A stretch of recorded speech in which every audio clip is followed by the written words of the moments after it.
Hey, everybody. It is Colin, co host of Two Sides of the Pitch podcast, and I'm joined by my good friend Ian. Ian, how are you today, sir?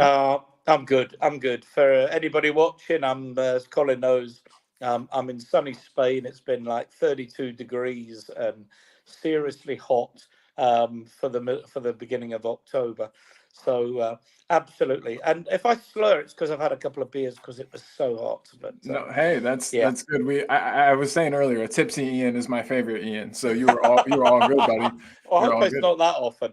I No, hope it's not that often. it's But not. It's not. yeah, I was I giving should. you trouble. Yeah, I should be okay. But yeah, a couple of beers in the sun was nice. And then Colin said, "Can I come on the show?" It wasn't. Colin said, "Come on the show," and I had to drink because my nerves were so bad. My This is nose is this is shot. this is your My first nose time is ever. Yeah, yeah. Well, do you know it's the first time I've been on this podcast, and I absolutely love your graphics on the intro thank with you. the like and subscribe and the hit the notify button. Brilliant, absolutely brilliant. I saw you smiling whenever it was playing. Yeah, I was like, yeah, haha, he likes it. yeah. I do like it. Very I'm clever. I'm glad you do. Jamie made that. He's not here today. He is with his mom. His mom isn't super well at the moment, and she's at the hospital, so he is visiting Oh, with his okay. mom. Yeah, but things are looking good. But everybody, if you're watching, spare a thought for Jamie. Keep him in your Yep, thoughts and his mom in your thoughts. yep. Absolutely. Get Yeah, well soon, Mrs. Jamie. yeah. Family is important. You only get Family's one of them. everything. You know it, absolutely. Until you don't have them, then you realise. So yeah, exactly. You gotta enjoy them while you got them for sure. That's the deal yeah, with parents. Absolutely. Well, welcome everybody into Two Sides of the Pitch podcast. And yeah, we got a game today, Ian, and it's sooner than you thought it was.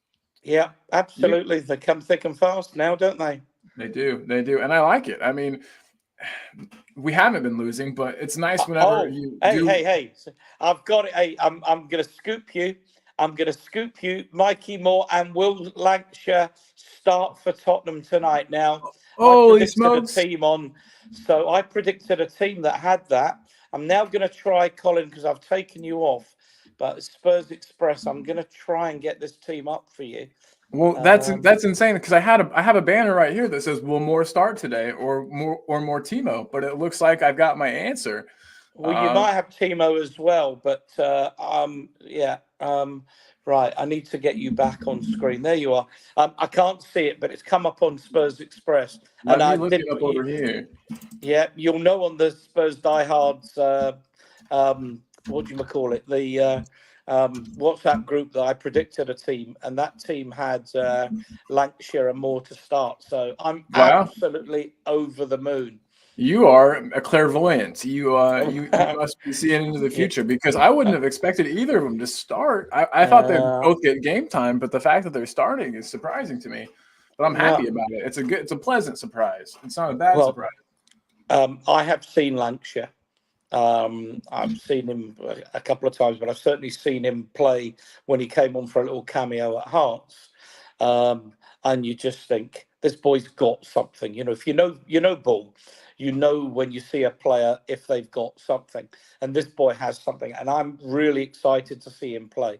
And I think for all maybe they'd have preferred to have started with Richarlison or whatever, but the bottom line is Solanke needs a rest. He has done so much work. Again, And without a sometimes preseason, you need to be at the games. I mean, I can't remember who I said it to now, but I was at the game last Thursday night against Qarabag, and I was tired watching Solanke's work rate. You have to watch him to see how much he works for the team. And I don't know if you picked up in Michigan or Indiana rather, but you go. Solanke has been called up into into the England squad I had for the that right first here time in too. 7 years. I do my I'm banners as well, and I I'm hate it on when it. my guests. I hate it when my guests second guess me. Yeah, No, you're um, good. You're good. I'm glad that uh, we're on the same wavelength. So absolutely, and I'm so pleased for him because I mean, we'll come on to Lancashire and more shortly, but um, Solanke's one of those players. He's been at Chelsea, he's been at Liverpool, and he's not succeeded at the highest level. He's 27, he's at his peak. And everybody thought when we were spending £65 million on Solanke, that was probably £20 million too much, based on people's general assessment of players in the transfer market. But Ange decided he wanted a certain type of player, and the analytics department decided they were going to find him a certain type of player. And when you look at his work, you look at where he's scoring his goals, you look at the positions he's getting into. Phenomenal piece of recruitment, absolutely phenomenal. The team has come up. So has it really? Okay, cool. Let me try and get it. It's Vicario, Porro. There's someone got that right. I think it was, what's his name? I don't think he got the forward line right, but Alistair Gold got the back four right. Good old Alistair Gold. So we've got Porro at right back, Romero's captain, Gray in the centre half, and he's played there pre-season, and Davis. Bissouma Sarr, Bergvall. I don't think that's any surprise. And then I was close with the actual team. I was close. More Lancashire and Werner up front. So I'm really happy with that team. I am over the moon at that team. I've got you off screen, so that's. Oh yeah, no I think problem. The midfield picked itself, I think, and hopefully Bergvall will get more than 7 minutes. Yeah, no back kidding. Four is solid. I don't know how many people are in the chat, but we signed Gray from Leeds United, and Gray is becoming our very own. I'm just moving the things off my screen.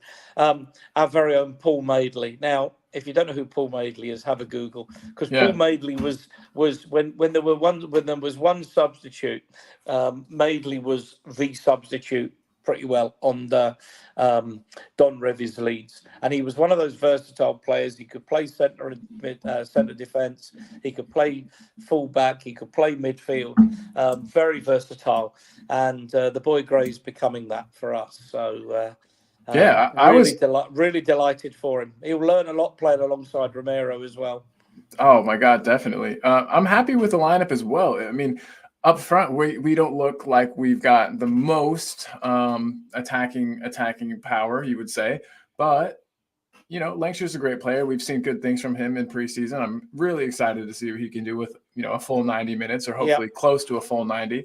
And then that back line is so sturdy that I think we've got the protection just in case, you know, that it's needed. I haven't seen the bench, but I would imagine Son obviously won't be on it, but I would imagine Johnson's on it. I would imagine Solanke's on it. I would imagine Maddison is on it. I would imagine Bentancur is on it. I would imagine Van der Ven is on it. You're correct all the way around so far. Who else have I missed from the midfield? I would imagine Kulusevski's on it. I would imagine Udogi's on it. Forster will be on it. I don't know. Udogi didn't travel. Udogi didn't travel. I'm right. It was one of the young boys that you haven't heard of in there. So yeah, exactly. There's AJAYI. I've never heard of him before. So he's a youngin that is in there, and then Casanova is in the team as well. Casanova, a lot of people. I haven't seen him play, but a lot of people say good things about him. If you ever want to talk about the kids coming through, Adrian Stroker is the oracle on some of the stuff.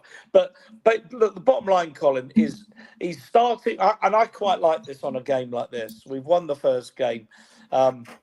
We wouldn't want to lose, but we can afford to lose it, I guess. But if we're struggling or we're a goal down, half an hour to go. Throw Maddison on, throw Solanke on. Run, and he can bring on the Madisons, Kulusevskis, he can bring on Solanke, he can bring on Johnson. And he can try and conjure a goal from somewhere. But personally, I think Mikey Moore is a star in the making. Whether he'll play left or right is probably the biggest conundrum at the moment. So the boy Lancashire is a player. He's got. There's a lot of Harry Kane about him. He's certainly got a lot of presence, and I like that. I really do like that. So, I'm happy. It's close to the team I picked. The front six. Vicario, I had Van der Ven, I had Gray at right back, Davis, and I think I might have gone with Van der Ven and Romero. So I think I was only in the team I put on the WhatsApp groups that we're in. I think I'm one player out. No, not bad at all. So I think I've done okay with that. I'm happy with the well. It's the team I wanted, so I can't complain. If it loses, then I'm not going to be the one that complains. Exactly. And joining us, we've got Daniel in the house. What's up, Daniel? How are you, buddy? Afternoon, Colin and Ian. You all good, yeah? Yeah, we're great. Have you met Ian before, by the way? No, I think I've spoken to him in a couple like group chats before. I think so.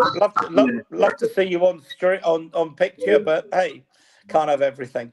He's a good one. He's one of the good ones. But Dan, did you see that lineup? I just had it pulled up, and I'll pull it back up.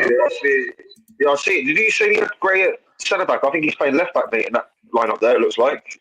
Let's see. Yeah, it does look like it might be Davies at centre back and Gray at. Because obviously you've got Porro on the right side, and you've got Romero, Davis, the two centre backs there. Then you've got Gray at the left back. It looks like he's got Werner on the right side as well, which I'm not too impressed with. Dan, I think he's going to play, from what I read, that he's going to play Davis on the left side of defence at left back, and Gray is going to play as the one of the centre halves. I don't know which one, but I think we'll see when they line up. But I'm told that Gray's going to be playing centre half.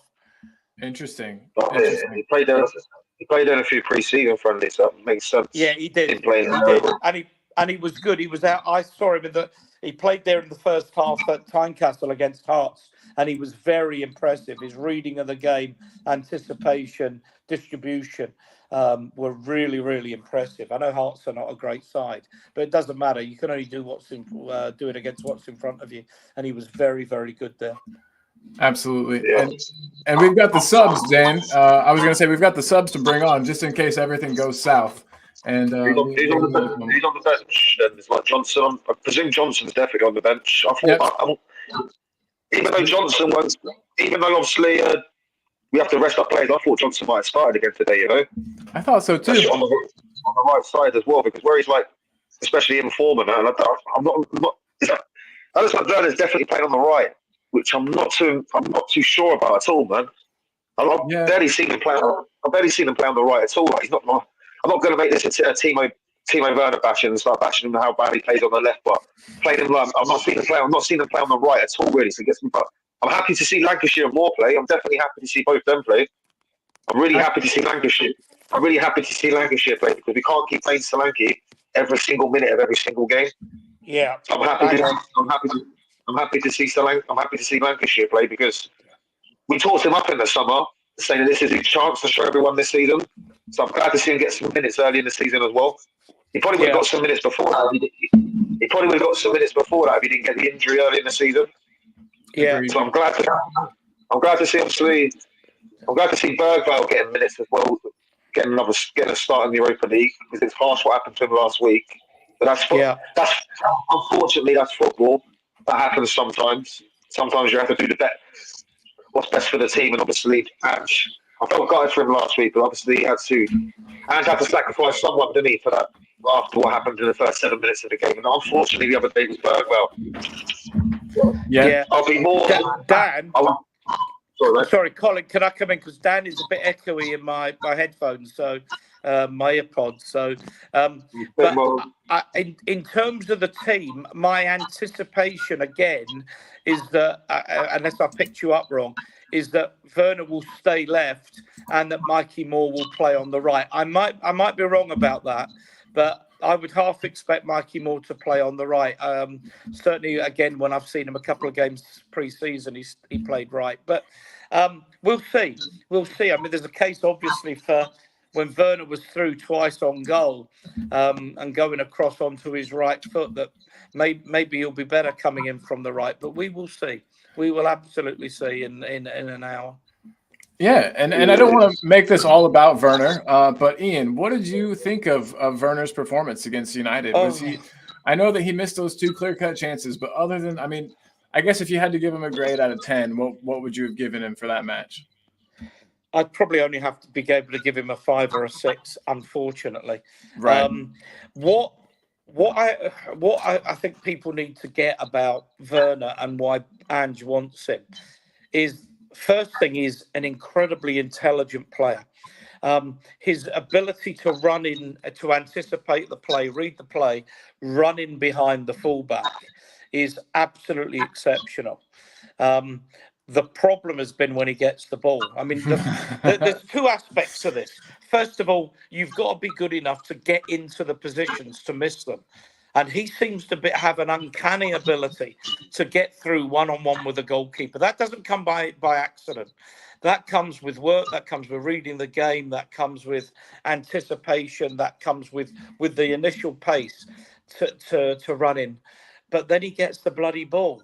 Now, I think that's workable on. That would be my hope, is 2 things. First of all, he works with the coaches, runs through 10 times, and we work on how to put that ball in the net, whether it's going around the goalkeeper, whether it's taking it early, whether it's trying it on his left foot because the keeper's anticipating on his right. Anything. Let's keep trying and keep trying. The second thing is, let's work on stuff with the psychologists, because the football psychologist will take a look and say, right, you're through one-on-one and the goalkeeper. What's going on in your head at the moment? Are you thinking, where am I scoring? Or are you thinking, oh shit, don't miss? And we need to, and then, take him back to a point when he was playing in Germany, when he was scoring. What was in your head, and working with that? I'm not saying there's a magic wand here, but I know how behavioural science works, and there's stuff there that can be done that might improve him. If he can put finishing on his game, he's the greatest free transfer in the world. If he can't, he's a waste of space. But remember, he may end up 3rd choice when Son is back from injury, when Odegaard is back from injury, and indeed if Mikey Moore shines tonight. So it's up to him. I'm glad he's playing, because I think he does need to shape up or ship out, really. So I'm happy he's got a chance, but he really does need to add the finish into his game, because it's a pity. Because, as I say, getting into the positions is one thing, but then they've got to be those chances have got to be finished. If he can't do it against Ferencváros, I'm butchering that, by the way, but if he can't do it against these guys, then he's not. It's not looking good for him. And Dan, we know how you feel about Werner. We talked a lot about him yesterday, but. Yeah, man, I'm really excited. I'm really, really excited to see, these guys come together, to see these guys play. I'm probably most excited for Bergvall, strangely enough. I mean, obviously Lancashire and Moore are very excited, but I think Bergvall's got a lot to offer in the first team, maybe even straight away, in league matches. Are you expecting big things from Bergvall today, Dan? Yeah, well, I'm glad to see him get more minutes. Well, he come on the other day against Old Trafford and had the corner, didn't he? Yeah, exactly. So I got the flick on for Solanke. So he tried something different. He went for that flick on. Exactly. Yeah, man. You can see how happy he was about the goal going, and he's jumping on the corner flag. He was ready. You could tell he was happy about his cross as well. It's good, man. I feel like he's one of them players. Every more game he plays, he's growing into the league. Well, I'm quite surprised how quick he's accustomed to this country. It's like he's accustomed very quick to this country, which I'm very, very surprised about. Because I was one of the people in the summer who said, I think his minutes this season will be quite limited, because I think it'll take a little while to get grasp of the league. But I definitely think Kudu being is helping him. Definitely. Because having someone to look up to, the Swedish counterpart as well. Which obviously might play a reason why, obviously, that South Korean player is coming in January, but Sonny's still here as well. Sonny being like a mentor to the South Korean boy. It is like the same could be said to Kulu with Berger. Because Berger, I said in the summer, the 2 reasons why he joined Spurs because he felt it was better for his career at this time, for his first team opportunities. And Kudu played a massive part as well, he said. In this way, and he said it was the right surroundings for him at the right time in his career. So that's why he said he picked Spurs over Barcelona. So I think Kudu's going to play a massive part, and obviously Bergwall's progression here as well.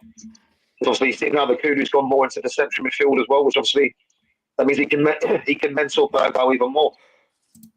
Where he's becoming more of like more of a central player now instead of a right winger. Yeah, I'm happy to see Bergwall. I'm really happy to see Lancashire and Moore play, though, mate. Because obviously we've been saying about weeks when is Moore finally going to get a game. When's he finally going to get a game where he's finally got to start tonight? When are we going to see more of Moore?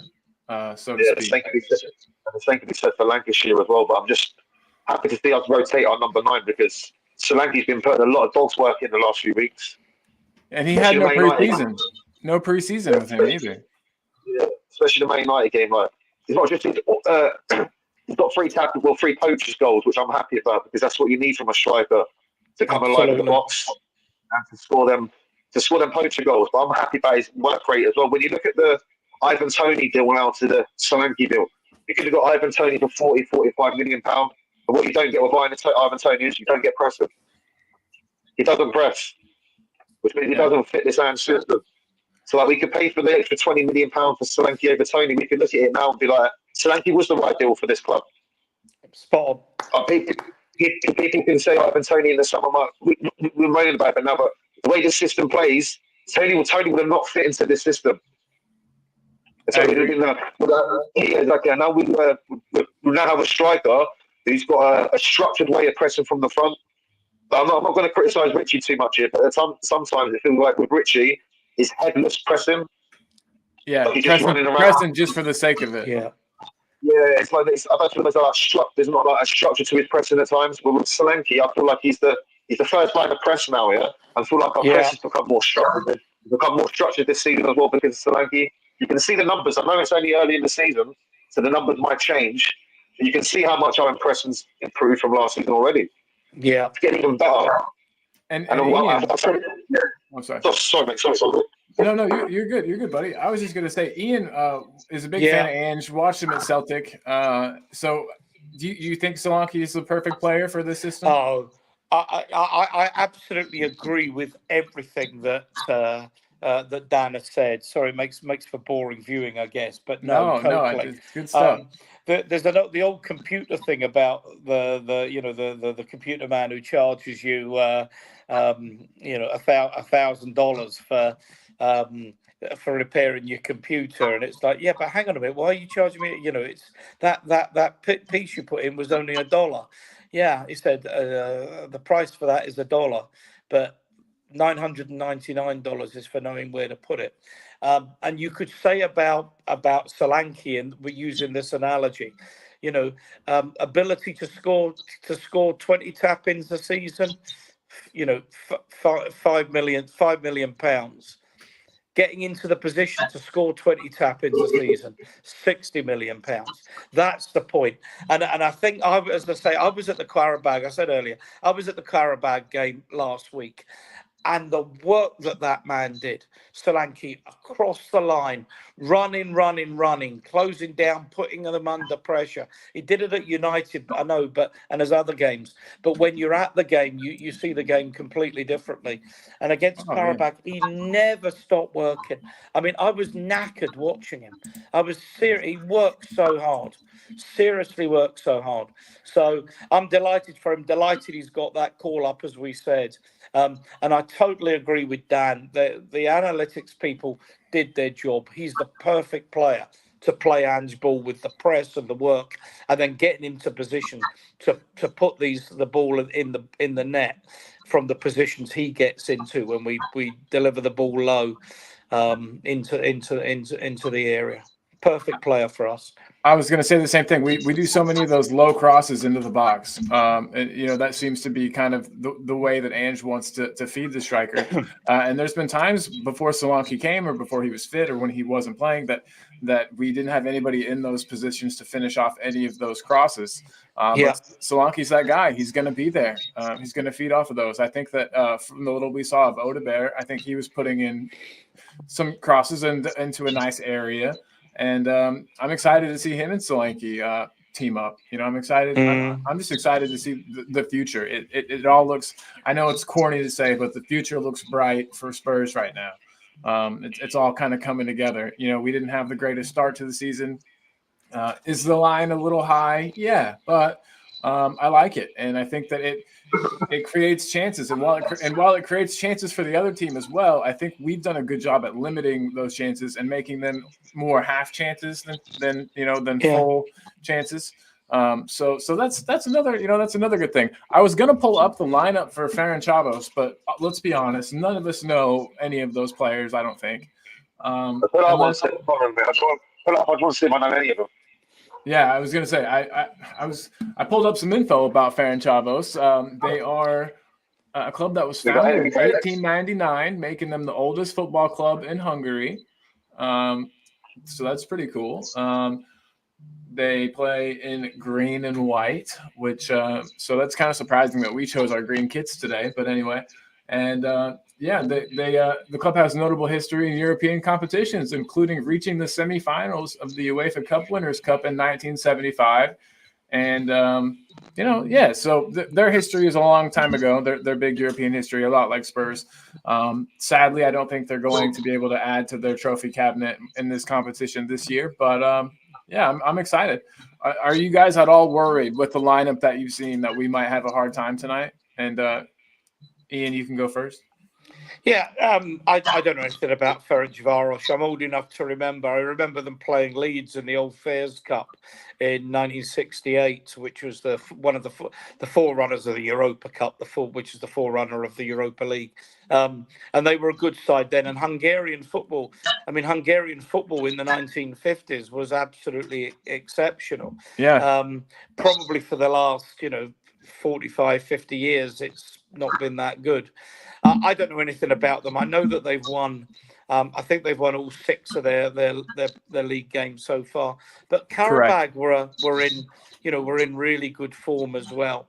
And with 10 men, although they had a lot of chances, we still beat them 3-0, and they just looked happy to be playing against Tottenham. This team, I don't know. Unfortunately, I don't know. I would expect we'll have too much for them. I think the team that Ange just picked would suggest he thinks that some of his kids are good enough to beat them. Standard of Hungarian football isn't high. We will see. What I am told, again, it's just stuff I've read, Colin, is that they will sit back and give us the ball. And I'm more than happy with that. Yeah, hi Adrian, if you're still watching. I mean, that's 100% right. Is that I'm expecting or I'm anticipating from what I've been told that they will sit back and give us the ball. And it'll be up to us with the pace, with more trickery and Werner to get through the back of them and to score some goals.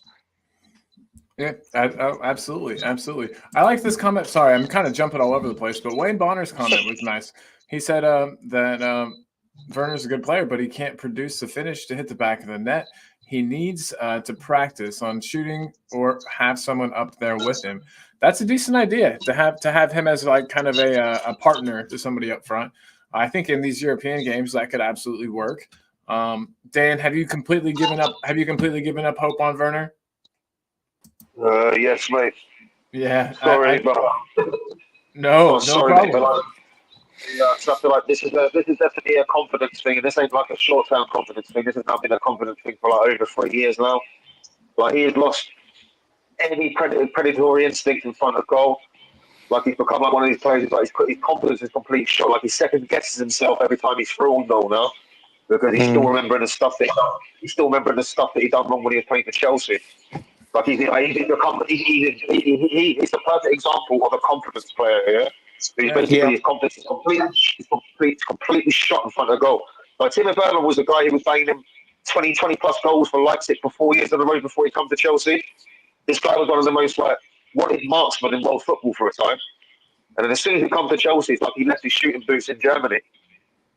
Yeah. And then Leipzig, sorry, mate. I don't know if it was before. Sorry, I hit the wrong button there, Colin. Whether it was before Dan came on, but that's what I said about him. Practicing on his shooting and then working with the psychologists to try and recreate that. I know it's not an easy task because I think his confidence is gone, and you can see when he runs through, he's thinking, "Oh my God, don't miss again, don't miss again." But hey, I'm not going to give up on him. It's just not my style. It's just if I believe in a player, I'll stick with him. I mean, people were giving up on Brennan Johnson a few weeks ago, and I was saying, no, he's a good player. Give him time, and look at the last few weeks. Exactly. We've seen what a goal can do for a player. Brennan Johnson got the one. Brennan Johnson got the one goal, and now he's on fire. It lit a fire inside of him. So Werner scores 2 tonight. The confidence may come back, but he's got it all to prove, and I can't argue with Dan. It's difficult to stay. It's difficult to say to have confidence in a player that continues to miss the chances that he's been missing. Yeah, for sure. And it really is. It stinks though, because I wanted so bad for him to succeed. He has all the tools. He's got. Oh, sorry, mate. I just want to say, I just want to agree with it. Same as well, mate. Because literally, I don't want whenever a player is wearing a Spurs shirt, I want to see him do well. I don't want to see them miss chances just to say, look, I told you about Timo Werner 5 months ago. He don't score chances. I want Werner. When we signed Werner last January, I wanted to see Werner do well. Even though I didn't want him back in the summer, when we did sign him back in the summer, I want to see Werner do well for the next 12 months for Tottenham. I don't ever want to see a player go on that pitch here and miss a one-on-one here because it affects us potentially winning a football match. But as long as Timo Werner's got a Spurs shirt on here, I'll support him when he's on that pitch. I will support him when he's on that pitch, but then I will then criticise him then, yeah. But when he does make mistakes, why he's also wearing a Spurs shirt at the same time? It works both ways. But as long as he's wearing a Spurs shirt, I will still support him when he's on that pitch, and I won't completely criticise. Even though I think obviously we don't really need him in the club, and he's probably holding back potentially Mikey Moore playing more minutes this season, and we could have just had more ahead of him. But as long as he's got a Spurs shirt on, Colin, mate, I always want to see a player do well for our football club. It don't matter who, it don't matter what club they played for before, as long as they've got a Spurs shirt on. Because at the end of the day, if they're doing well for Tottenham, it means Tottenham are doing well as well. That's all that matters at the end of the day. Absolutely, 100%. And Ian, I think you're about to say something. I didn't mean to cut you off, buddy.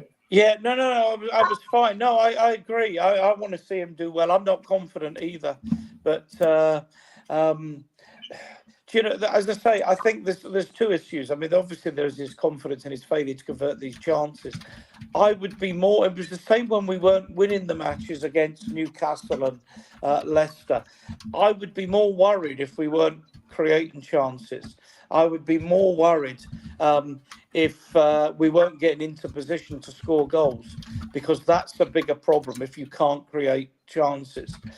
Reality is we are creating chances, but Timo, you need to be converting them. You have to be converting a good percentage of them, and you're not. Yeah, simple as that, really. But yeah, like we said, Johnson, it looked like it lit a fire inside of him when he got that goal. And now, what is it, 4-4 for him? So hopefully Timo gets a goal or 2 tonight, gets his confidence up, remembers that he can put it in the back of the net, remembers that, hey, I used to do this all the time. Yeah, because it doesn't just leave you. I'm of the opinion that you don't just completely lose that. It's still somewhere inside of him. And people will say that it was in Germany, but I don't think the goalkeeping standards between leagues are very different. You know what I mean? I think that there's good goalkeepers in Germany still. So if he's through 1-on-1, Yeah, Germany's a good. Yeah, you can't really criticize a top 4, top 5 league in Europe, which the Bundesliga is at the end of the day. Yeah, it's still hard hits. Not every striker scored 20 plus goals in that league. Only like select 3 or 4 strikers do it every season. So it's still a hard league to hit 20 plus. But when he was at Leipzig that first time around, I swear they were playing him more as a number 9 than out as a left winger. I think I remember that, and we talked about that the other day. I'll have to look it up. I feel like he was playing. I feel like he was more accustomed to like playing as a number 9 when he was at Leipzig that first time around. And I feel when he went to Chelsea, I feel like they only played him for a little while on number 9, and they put him out on the left as well. So I feel like since he's been at Leipzig, that was it 2019, 2020 season, when he come to Chelsea around that time. I don't feel like he's been playing. This ain't obviously me, trying to make excuses for Werner obviously not scoring over the last 3 or 4 years, but I feel like his best little period was when he was playing as a number 9, and then he sort of got put back up to the left for like the last 5 or 6 seasons. Yeah. He's lost that goal scoring. He's lost that goal scoring instinct as well, where he was like used to playing. It sort of forces him to shoot with his right, primarily because he's cutting in from the left. When if you're playing up top, you can kind of come at it from either direction and use both feet more easier. Yeah. Dan, do you not think it's about confidence, though? Yeah, well, I definitely do think it's about his confidence. I feel like he's obviously still affected by that first spell at Chelsea, where literally you can tell when he's 3-1. You can tell when he's 3-1 on goal now. He's already thinking about the headlines, about him missing the chance. Yeah, because he's already in his head. You can tell like the 2 chances he had the other day against Man United, they were both telegraphed. Yeah, as well. Yeah, but they both went for the same. They both. Sorry, mate. No, and that's why I said that's where the football psychologists come in. They need to work on him and what's going on in his head, and then to put him in a place psychologically where he's thinking, when you were at Leipzig, what were you thinking? And there's techniques. I'm not a psychologist, so I can't tell you everything. But there are techniques that they can get into his head where he will be thinking Leipzig, left of the keeper, right of the keeper, goal, every time a goal. That is hard work. I mean, maybe he can't do it. Maybe he can't. But as I say, I expect them to be working morning, noon, and night on that with him, because a Timo Werner, with his pace, with his knowledge, with his understanding, with his reading of the game, he's crucial for really making progress in the league and the cups. Got to say though, big up our Audio Artisan. Let's see that bet. That's a good bet. That is. I'm thinking about copying it, to be honest. I might put that exact same bet on. Yeah. Are you allowed to bet in America? Yeah. We're in this state, so you're not allowed to in every state. But Indiana is kind of the Wild West. You can do whatever you want here. You can own a gun and shoot up any fucker you want, but you can't place a bet. Oh, I love America. It's wild. It's wild. They just passed a law. Speaking of that, they just passed a law that you don't even have to have a license to carry a gun in Indiana. So I don't. But there are people, you just walk into the grocery store and people got a big old gun on their hip. Yeah. Crazy people could be walking around with a gun, mate. You couldn't do that in England, mate. No matter how crazy people in London would get a gun. That's true. This is a country that banned alcohol for 15 years or whatever, but thinks it's unconstitutional to ban guns. Colin, I'm sorry. I shouldn't be taking over your show with politics. No, it's fun. It's fun, and I like to take the mick out of my country, if you will. Don't give us Trump again, please. Please, God, no. I know. I'm with you. But guys, we've got all kinds of people in the house. I just want to say, hey, I didn't get everybody's comments up. Steady as Shark came in real early and said that the show was set up for 19 hours in the future, so I needed to change that. I had it as AM and not PM. Oops. Quez Ali's here. We got Monica Co. What's up, Monica? Ryan G's in the house. Adrian from Spurs Diehards. Quez again. We've got, we've already said Audio Artisan. Wayne Bonner is here. Big up, Wayne. And Roundtable Talk. That's Nick. Hey. And then we've got some cool, and then Soren's in the house. Soren, what's up, Soren? Hi, Parker's Soren. here. Soren, I will get you that link for the match just very shortly. I need to get on that. But yeah, Adrian put in some good trivia kind of for us here. This is after the Second World War, Hungary came to Wembley and beat England 6-3 in the return match in Budapest. They beat England 7-1. So Hungarian football is good. I've been reading the book Converting the Pyramid, and there's a lot about Hungarian football in there. Colin, England had never lost a game at Wembley at home until the Magyars, the 56 team, was it? What year was it? 53, 56? Can't remember. Came and Puskás came and played England off the park, apparently. I mean, obviously, it's way before my time. But I think it shocked people how good they were. Yeah. I think Hungary played the first World Cup final against Uruguay, didn't they? That's the first ever World Cup final. Maybe. I think they lost to Germany. I'd have to go over. I think they lost to Germany in 1950, and they were expected to win, or maybe in 54. 54, I think the World Cup was in Switzerland, and they lost to Germany. It was Uruguay, Argentina. Yeah, it was Uruguay, Argentina. Adrian will know. Adrian probably was playing in those days. Oh my God! No, you're giving it to him hard. But hey, also I looked up, Dan. I looked up about Timo Werner, and it said that he did play as a number 9, primarily as a number 9, actually, during his time with Leipzig. So then he'd been obviously when he went to Chelsea. I'm trying to think, that was the summer. Was that the same summer they brought Havertz as well? The same summer. Yeah, I think so. I'll probably. I remember him playing a little while at centre forward for them, but then I remember them moving him out to the left of basically the first half of the first season, and then being like a left winger pretty much the rest of his career since then.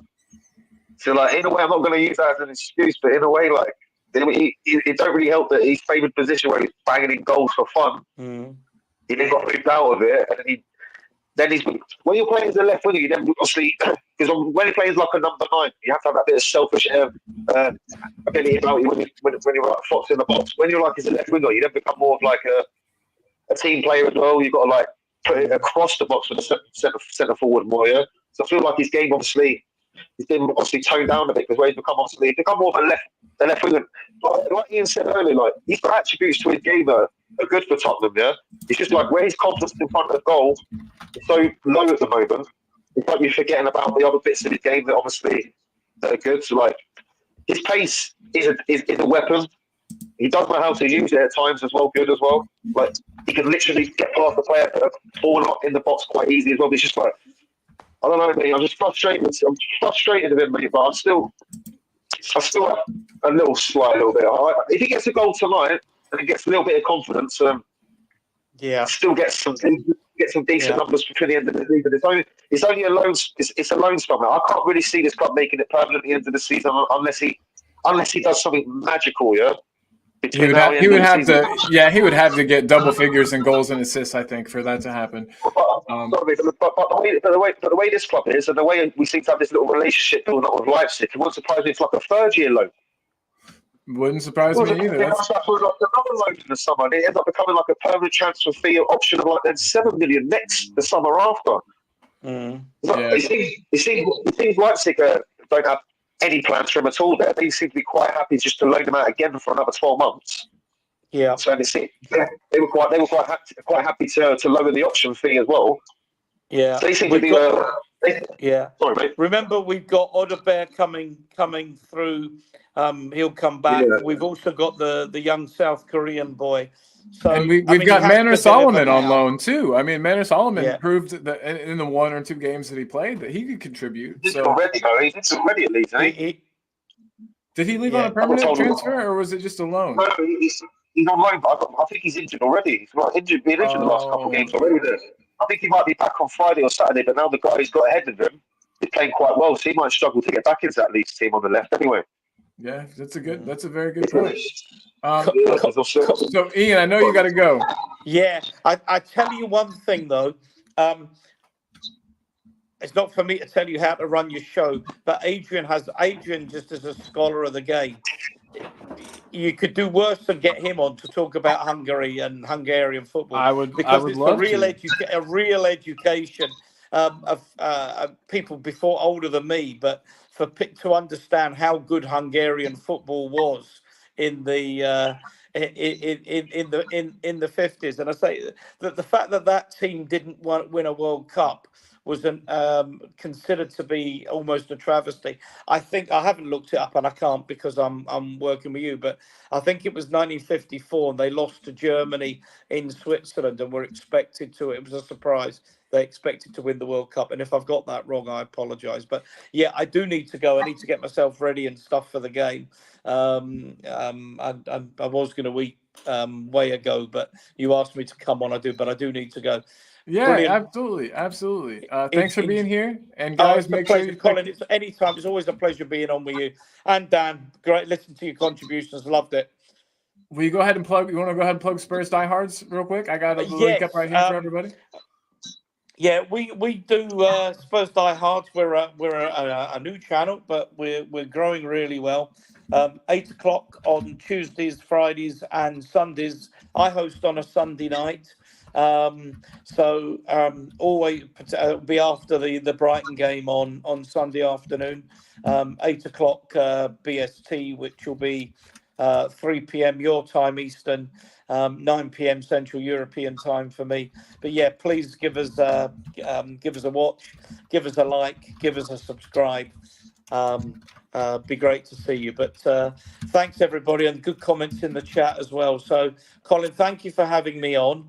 As I say, Adrian, yeah, I'm just looking at the chat, by the way, some good people in there, the Magic Magyars, and yeah, if you clap your hands, I'm clapping my hands, Soren, so don't worry. And 2:15 a.m. in Melbourne, up to watch the game. So I'm gonna get myself set, Colin, and I will see you again. Thanks all. Take care, guys. Thank you so much, Ian. Have a good one, buddy. Always a pleasure. Always. Have a good one, man. Be safe. That is Ian. Ian's a good dude. He's a real good dude. He's in sunny Spain right now. I'm a little jealous as it's quite cold here in Indiana. But cold there as well. Yeah, man. I guess it's good though. I mean, I don't want it to be hot, so I guess cold is the natural other option. But it's not proper cold there. It's just raining quite a lot. That's what it's at the moment. Just a lot of rain. Let me see what the temperature is here. Just out of curiosity. Celsius 23. It's 23 degrees, so it's not that bad. It just feels cold. I don't know. It was a lot. You get really cold winters over there. Oh man, bad ones. It gets really cold, doesn't it? Oh, definitely, yeah. And over here, I live in the Midwest, so we get like all of it. We get really hot summers, really cold winters, a lot of snow. But yeah, I mean, it's. When did you come over to England? When you come over to visit? When was that? Was that around the winter or the summertime? So last time it was during the summertime. I have been in the wintertime though. But guys, look at this. We've got Adrian Srokas in the house. Adrian, what's up, buddy? I'm fine. I see all your kind comments and I thought I'd pop on, like. Yes. I really need to do a historical perspective of Spurs with Ian. Probably during an international break and explain to fans that's a good idea. Our great club were pioneers of total football, and people realise this. And I'm talking about even in the 70s when the Dutch were there. I mean, when the Dutch were winning. I mean, I could give you a brief. Do it. Yeah, we'll take it. But also, real quick, before you start, can we get your take on the lineup, buddy? Yeah, surprised I didn't pick this lineup. I don't think many people did. I picked Moore and Verne. I didn't pick Lancashire. And Lancashire has played. He's played a few bits for the under-21 since he had that slight hamstring. I picked the midfield three, and I think I picked the back four in the end. I mean, I didn't originally, but when I realised Udogie wasn't playing, and the posts I did in the 2 WhatsApp groups and 3 Facebook groups that I posted as well, then I changed to Borough after that. But yeah, no, it's good because the forwards there, they're not in risk positions. Are they? They're not risk positions. If you lose the ball, it's not. If they lose the ball, it's not going to receive a goal. Although, like, you try getting the ball off of Mikey Moore at your peril anyway, right? So, and he can play anywhere in the front. He's right-footed. He'll play on the left like he did. He did in a recent friendlies. When actually, for most of his time for the under-21s, he plays on the right. plays on the left side and cuts in. So I'm assuming he will, as Werner plays on the left most of the time, that Moore will now switch back to the right like he did pre-season. I hope so. Lancashire, 23 goals in 22 games for the under-21s last season. Phenomenal watching him play. Very bold statement. He is so similar to Harry Kane. I love it. I can't get that. I can't hear enough of that. Goals tally was about 30 odd with the cup goals. Who are enough about fans that have got to know a bit more about Graham Sarr. And who's the subs again? So on the subs bench, we've got it looks like Forster, obviously, 2 goalies for Forster, Austin, Dorrington, Van de Ven, Casanova, Bentancur, Madison, Kulu, a player whose name I can't pronounce, Ajayi. Yeah, Ajayi is the right winger. He can play on the left wing. Dorrington again, right? Plays as left centre back, fast, ball carrying centre back, really good passer of the ball. And he could also play at left back. And then we got Johnson and Solanke are the final 2 that make up. Casanova, Dante Casanova. He can play at centre back, right back, and defensive midfielder. And he's captain. I don't know if he's captain in the under-18s or under-21s now, because I think he's in the under-21s now. He's not the biggest player in the world, but then, these players have still got some filling out to do anyway, But captain, so that's about all I know. I've not had too much chance to watch the under-21s because they clash with our shows on a Friday now. Oh. Their fixtures. But I will watch an under-21 game in preference to watching a Premier League game. If they clash, I'm watching us. Really? So, yeah. Wow. Yeah. The under-21s got beat 4-1 by Leeds on under-21s the other day. Yeah. You've had George Abbott's at Notts County, isn't he? You've got Josh Keeley, a superb goalkeeper. Josh Keeley's out with Donnelly. They're both at Orient, haven't you? You've got Ashley Phillips at Stoke, right? So Craig Matthews is at. Where is he? Is he at? The historian doesn't know. No, the Oracle. The Oracle doesn't know the answer. He's up north anyway. Where is he now? I know this. Don't think it's at Doncaster or Port Vale. I think, Colin, what we've done is though we've got rid of too many of the under-21s all at the same time, and then we've left the under-21s a bit short stacked now. Agreed. Now it's a bit to them. And Lancashire early on, he had a slight hamstring injury, so you're going to miss him. Soonsup Bell left, right? He went to a Spanish second division club, as did I like this player, so he can't be right. I like Santiago, right? Diego Santiago, and he left for a Spanish second division club as well. So those players would probably had to move for their careers. They're not all going to push through. Some will be sold. Yeah, no, absolutely true. Absolutely true. But yeah, I think you're right, Dan, that we have left the U21s a little thin because we're pulling from them now for the first team, which is a good sign. And we've wanted these players to either get loan spells or get called up to the first team. So we're just probably going to have to take a season and watching the under-21s probably be a bit mishmash in the league season where they have like a lot of these weird results, and it probably ain't going to be the greatest season for the under-21s in their league campaign. But the only way for them to take a step up eventually to senior football is to either go out on loan spells or to make their way into the team. So obviously, if it does mean we have to obviously affect the under-21s in that campaign, but I'm happy to see some. I'm happy to see someone get loan spells. I'm not too happy sometimes about the clubs we send them to because sometimes the loan spells don't always turn up to be the best. I don't feel like we do enough research on loan spells. The teams that we loan our players to, like they're going to play a lot. Like Scarlett's loan spells, a lot of the time seem to not always work out. But he either seems to start at the club and ends up becoming on their bench by like halfway through. I think that happens at the Portsmouth loan spell. I don't know how his Oxford loan spells going at the moment. I don't think he's starting every week for Oxford. That's a good question. Have you heard anything about Scarlett, Adrian? He's not really been given so much game time at Oxford.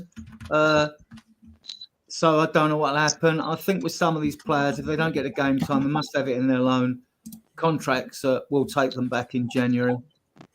Yeah, I Because think it's not you're fair to correct. the player, and if the player's not going to get the time, then I mean, so Might as well Yeah, just then have him train with the first team, even if they're not going to play. But then you look at obviously Adrian used to bring up Parrott a lot. You look at Parrott with Scarlett. Parrott, you had these similar loan spells. Obviously, I'm from Milton Keynes. Obviously, Parrott had that loan spell at MK Dons, where he done quite well. That was probably his best loan spell he had before he went to Alkmaar. He had quite a couple mishmash loan spells at Preston as well that didn't eventually work out. And he hit a loan spell where he went abroad. I feel like we should have probably done that with Scarlett in the summer as well, giving him a loan to another foreign league team, and then see how it works out in another country. And then potentially, I can't see any way that he's going to stay at this club now at all now, because I feel like this was his last loan spell. Yeah, it had to work, or we're going to have, because how old is Scarlett now? Is he 22, 23? Scarlett? Yeah. He's definitely not young. Let me look up. And he's a very good footballer. I mean, every time he goes away with England, he scores. 20. He's only 20 years old. Okay, dang. I thought he was older than that. Yeah. I underestimated his age quite a lot, then, mate. Bloody hell. Yeah, no worries. That's good though. That's good. I thought he's been playing longer than what he has. At 20, he must have. Yeah. Of course he was. Because he made his debut for us in that Europa League, Conference League game, whatever it was, on Europa League game when he was 17. I remember. Yeah. I think it was under Conte. And that was 3 years ago. So it was about. Yeah, it would have been about. It would have been. He would be 20. That's mad. He might have another one. Yeah, but I've gone off subject there, mate. Sorry, mate. I completely forgot what we was talking about. It's gone on a little 2-minute off subject conversation there. Sorry, mate. That's how it always goes. No worries, dude. I like it like that. I really do. I just wanted to say hey to Chris Peters, who's in the house. Chris Peters says very risky team to start. Do you guys agree with that? I would have thought. I'll agree with Chris. I would have thought we would have went with a more senior squad to start the match, and then bring these guys in. The front line's risky. Yeah, definitely is. You have to look at. You've got an out of form Timo Werner. You've got an unproven at this level Lancashire, an unproven at this level Mikey Moore. So it's a very risky. Midfield, of course, is solid. Midfield solid. Backline is a little a bit of a hodgepodge, a mix up of of things. But what do you think, Adrian? Do you agree with Chris that it's a risky team to start? You could say the forwards, because we know Werner can't hit a cow's ass with a banjo. But Lancashire and more bit different. Now Werner will put a shift in. He's a good footballer, but the reason I don't want him is because he doesn't score goals. He has scored loads of goals in his career. He goes to he scored great at his first club. Then he scored about 152 goals. But he scored when he got the move to Chelsea. Even that was about 1 in 3. That wasn't. But he scores well at one club, falls off his perch. Scores well at another club, falls off his perch. I mean, he just can't score. And we need a front three that scores goals, all of them. No good having the days of playing as Ginola and all that, who wouldn't track back, great to play. I love watching those players, right? Because you paid the entrance fee just to watch them. Our expectations are that we want to win something now. So I don't care how flashy and good a player is. If they're playing in our front three, you have to score goals. If you don't score goals, I don't want you. And I don't care if it was Messi on one wing and Ronaldo on the other. If you don't score goals, I don't care how good you look. It's no good to us. We're never going to win a league if we can't try and somehow score 85 to 90 goals. We're never, we're never going to win a league. So we had that in abundance when we had the desk, when we had D for Dele, E for Ericsson, Son, and Kane. That was so much fun. Yeah. And Dele was chipped him with 16 goals in 80, whatever it was when we played Arsenal and all that home game and beat them, And Kane and Son were getting 40-plus goals between them. Kane was getting 30 with cup goals. I mean, we need to reproduce that. And also our midfielders have got to chip in as well. They have to score goals as well. So with Werner, onto Werner, no, he's going to be used. He'll be utilised this season. And he may have some fantastic impacts. He didn't play badly at Man United, but them two misses just make the fan base throw their hands up in the air, So, I mean, if we'd got one of them, wouldn't have been so bad. But, He's just not complete. But yeah, Lancashire and Moore, they're going to have careers at this club. Definitely, both of them. Oh, you yeah. know, you see certain players, and so they will. I'm glad Mikey Moore's getting his start. And where else would you start them? Where else are you going to give them 90 minutes? In a Premier League game, the game would be a lot faster. Moore's only 17. He was 17 in July or early August. It was. So what you don't know about these players is whether they've got the physicality, to have enough energy and stamina in their bodies to last the fall. So Ainge might think, okay, I'll play these, see if their heart and lungs hold out for 90 minutes. If not, they get hooked on the hour mark or something, So there's plenty of ammunition on the bench. Back for, well, what really is the difference? VDV and part of VDV, really, isn't it? And VDV is the only one really missing now.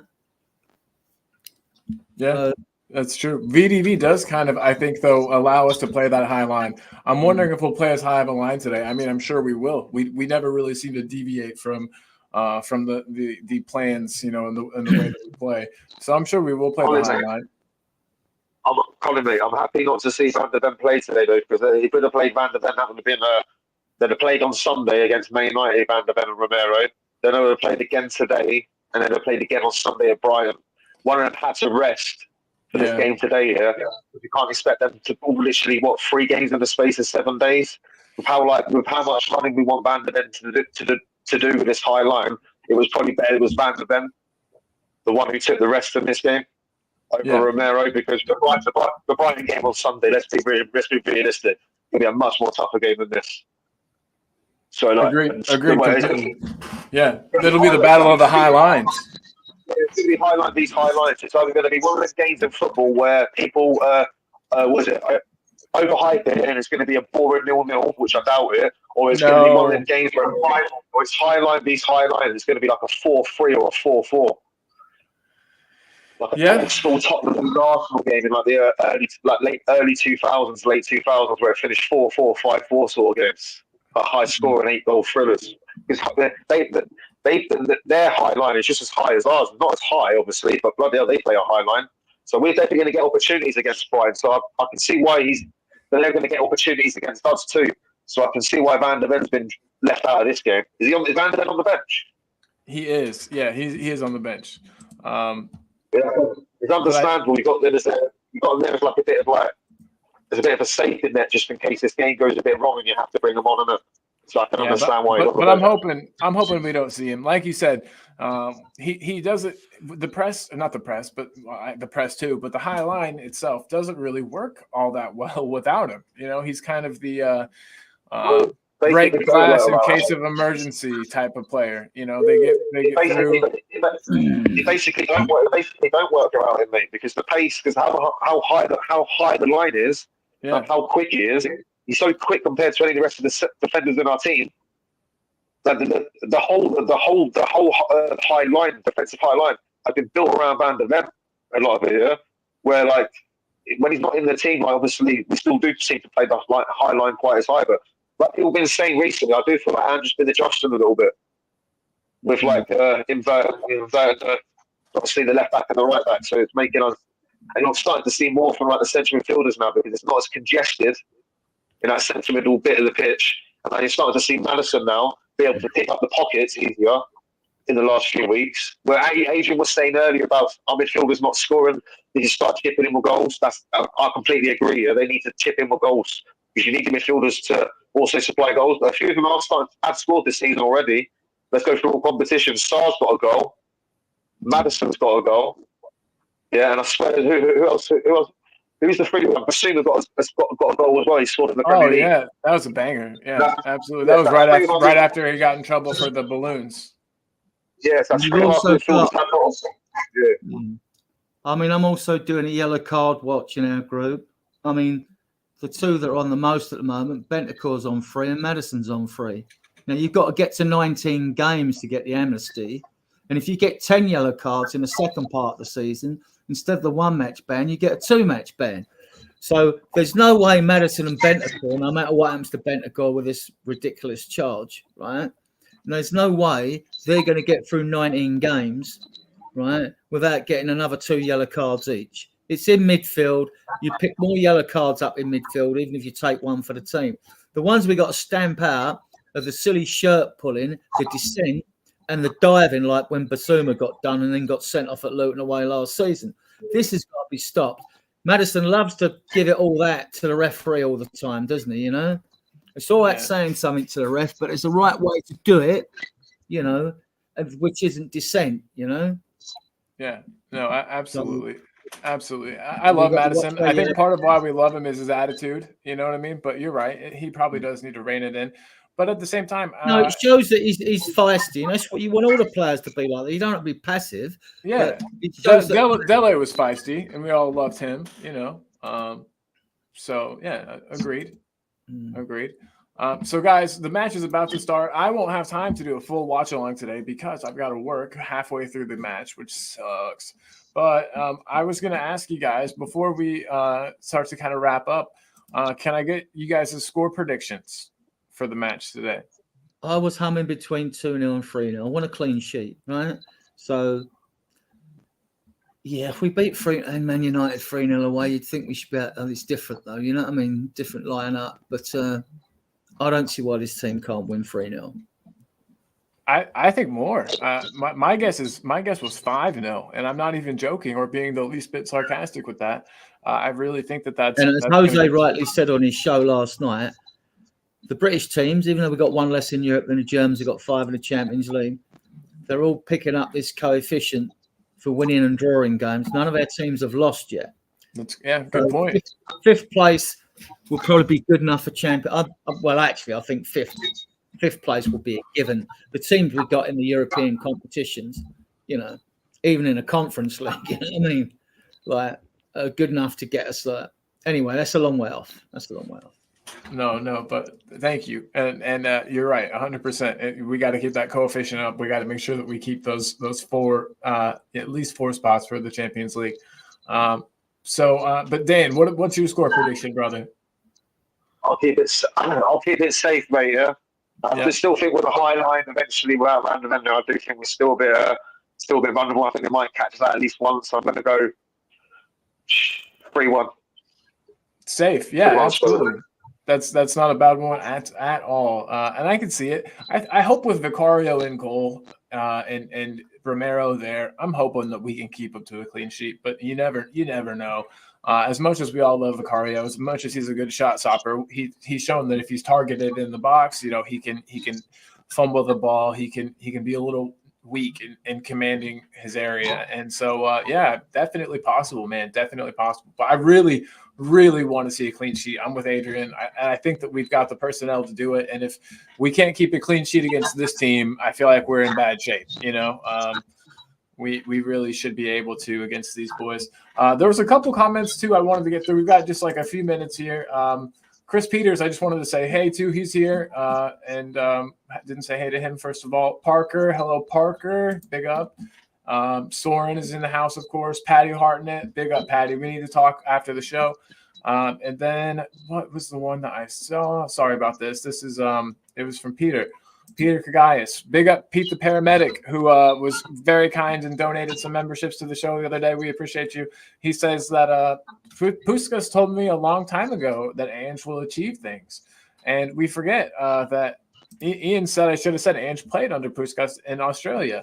And that's a very good point. You know, we were talking about Hungarian football, you know, how much it was influenced by Spurs directly. And so, it's really neat. This is kind of full circle, this match, because we're playing a Hungarian team. Ange has kind of some Hungarian influence in the way that he plays and the total football that he plays, with, I feel like. Do you think this is kind of everything sort of coming full circle, Adrian? And with that in mind, do you think that the team we're playing today will try to play that same total football, that same, the Hungarian way? Yeah, I mean, the basis of it is fast to track it football on the deck. And when Ian's about during one international break, I'll do a historical perspective with him on Spurs and our influence on the modern game. But yeah, I mean, like, Yeah. I think that we're going to see. You guys are probably right. This team that we're going to play today is gonna. They're not going to be a pushover. You know, we forget that a lot of these teams, they don't play in many big matches, and for these guys, this is going to be huge for them. Absolutely huge. You know, a chance to slay a giant. You know, to David and Goliath. You know, they can take the giant down. And that's great motivation for teams, you know. So so Dan, you're probably, you know, the more I think about it, they absolutely could score a goal. They absolutely could. They could really give us a game. I'm excited. I'm excited to see. Is everybody? First of all, does everybody in here that's watching have a way to watch the game? Because if not, yeah, I can. I'm literally just turning on now. Sure, appreciate it anyway, mate. Yeah, no problem. Obviously, I got everybody. If you need a way to watch the game, please message me on WhatsApp and I'll help you out. Peter says yes. Is that a yes that you have a stream or a yes that you need a stream? Let me know. Pete's also saying that he met and talked to Puskas at a South Melbourne Open Day, and he loved his what is souvlaki? I don't know what that is. Greek food. It must be. I think it's Greek food. I'll have to give it a try. I'll have to look into it. We've got a Greek place here in Evansville.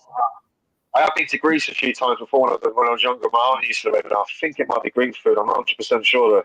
Dan, there's a lot about you, man. I didn't know that your aunt lived in Greece and you visited Greece a lot. That's neat, man. We'll have to talk about that sometime. Yeah, she used to go out with a Greek bloke for like 10 years, so she used to live over there. So I used to go there for like twice a year. Sweet, man. That's awesome. Yeah, so Pete says it's kebab. Nice. There we go. See, you were right. So score predictions. Adrian, I already forget. Did you say 3-0? yeah. And then we have 3-1, 3-1 from Dan. I'm saying 5-0 because I'm wild like that. Chris Peters saying 1-2. Sorry, it'll be quality. Yeah, it's not if it isn't the score you'd like, it's not the goal. As long as we come away with a win, because we've got 8 games, so we've got 7 games to play. So it's just the win. Get the win, job done. For sure. Even if we were to win ugly, I wouldn't care. Just get the job done. You know what I mean? Coventry style, like a match. No, not as bad as that. Not as bad as that. I had my heart racing that game, mate. I had my heart racing. I can't have that sort of game again. Yeah, I've already had an energy drink today. I don't need my heart to explode. So Ronnie, Chris Peters said 1-2 for Spurs, so win by a goal. Ronnie is on the same train as me, 5-0 to Spurs. And like I said, we should join supporters Discord group. Shows every match and really good streams. Nice. We'll absolutely have to do that. Good call, man. And then Chris Peters says, come on, you Spurs. Chris Peters again says, come on, you Spurs. Kick off in a few minutes. And with that, guys, I think we will end it today so everyone can go watch the match and enjoy themselves. And look at that. Adrian's already gone. But yeah. Just want to say, Colin, before you go, yeah, obviously you've got my number now, so like in the future, if you ever need to message me in the future, mate, you can just obviously message. So I know that yesterday in the comments, you were in the comments pretty heavy, and I know that you and AJ didn't exactly see super eye to eye on things. But I kind of like that. Sorry, mate. AJ's cool though, man. It's just like just a little minor disagreement, man. I can understand why people criticize some of his performances because of the standards he said. It's understandable, man. Yeah, it's understandable, mate. I see both sides of that argument. You know what I mean? I can see it from both angles. No player is prone from criticism, mate. And any player, if they don't play well when they're wearing a Spurs shirt, mate, they should learn them entitled to criticism. We'll leave it on that, mate. Yeah, because the game's literally about to start. I think like next minute or 2 minutes. Yes, sir. Yep. So I'll let you go, man. But hey, we'll speak soon. I want to get you and AJ on together sometime. Yeah, I think up and come on, you Spurs. Come on, you Spurs. See you, man. Yeah, mate. Later, buddy. All right, guys. Hey, I just wanted to say thanks to everybody for watching today. As usual, today's show is brought to you by Alloy Collectors. uk.alloycollectors.com is the website. Should be above me. You can get one of these awesome 3D metal kits. They make really, really nice, just kind of desk decorations. They got them for many different teams. And if you use our code 2sides, you will get 15% off. So yeah, definitely consider that, guys, and enjoy the match, everybody. Thanks for tuning in. I'm Colin, half of Two Sides of the Pitch podcast. Jamie couldn't be here today. Sorry you had to deal with just me, but thank you everyone for tuning in, and we will see you next time. Bye.